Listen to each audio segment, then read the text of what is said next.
Indonesia memiliki begitu banyak pulau besar. Salah satunya adalah Kalimantan. Suku yang terkenal di Kalimantan adalah suku Dayak. Masyarakat Dayak percaya wilayah dan hutan adat mereka tak ternilai harganya. Tidak hanya berperan sebagai sumber pangan, air, maupun penyedia bahan bangunan, wilayah dan hutan adat adalah identitas mereka.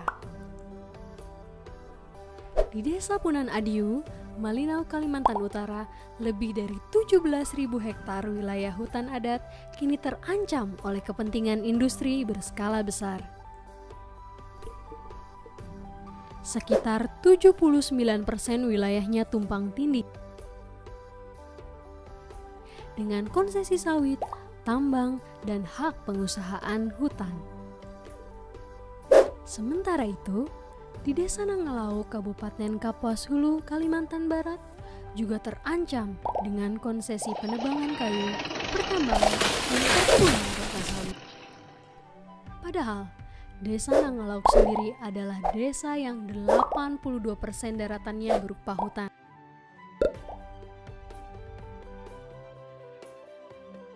Terdiri dari 1.430 hektar atau 11% hutan Desa Nangalau. 9.169 hektar atau 71% hutan produksi Nangalau. Sementara itu, pada kedua wilayah tersebut terdapat ketertarikan dari pihak luar untuk menebang hutan dan mengubah hutan menjadi lahan sawit dan hutan tanam. Namun, hal tersebut ditolak oleh masyarakat adat karena akan merusak sumber penghidupan dan masa depan mereka. Lalu, bagaimana cara mempertahankannya?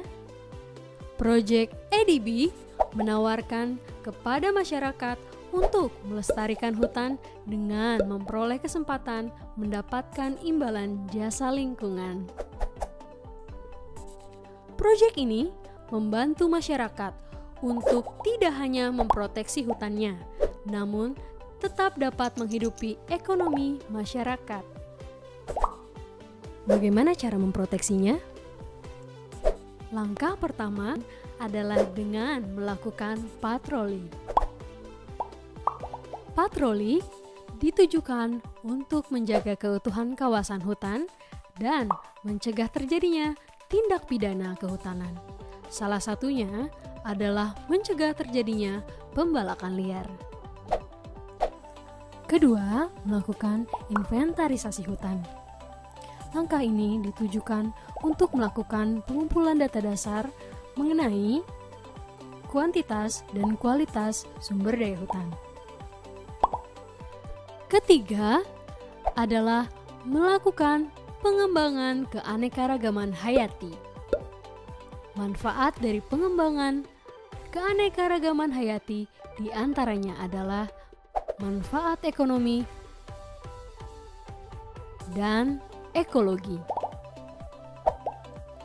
Dilihat dari sisi manfaat ekonomi, selain diambil kayunya, sumber makanan, serta sebagai obat-obatan dan bahan kosmetika.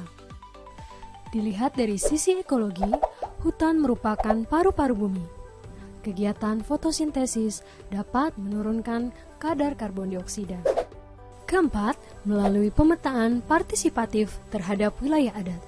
Peta bagi masyarakat sangat penting, artinya dapat digunakan sebagai advokasi untuk memagari wilayahnya dari ancaman pihak luar dan media negosiasi dengan pihak luar yang ingin berinvestasi, dan juga untuk penyusunan kawasan, serta menunjang perubahan kebijakan pemerintah daerah. Terdapat 6 tahap registrasi dan pengawasan proyek pada masa berlangsungnya proyek Plan Vivo. Tahap pertama registrasi proyek adalah penyerahan proyek Idea Note untuk memastikan secara prinsip bahwa standar Plan Vivo dapat diterapkan.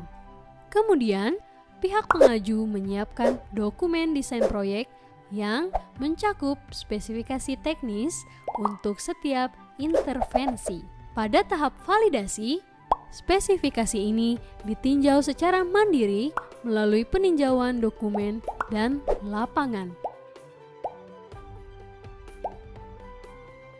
Jika proyek disimpulkan memenuhi standar Plan Vivo, langkah selanjutnya adalah registrasi proyek. Sesudah diregistrasikan, proyek Plan Vivo dapat menerbitkan sertifikat Plan Vivo terkait manfaat jasa ekosistem yang dihasilkan. Sertifikat diterbitkan sesudah disetujuinya laporan tahunan proyek.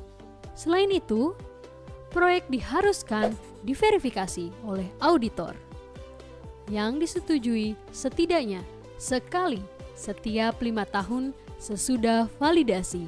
Kabupaten Malinau menghasilkan 1,35 juta ton karbon dioksida ekuivalen per tahun emisi karbon dari lahan. Sekitar 7% diantaranya berasal dari wilayah adat Punan Adiu.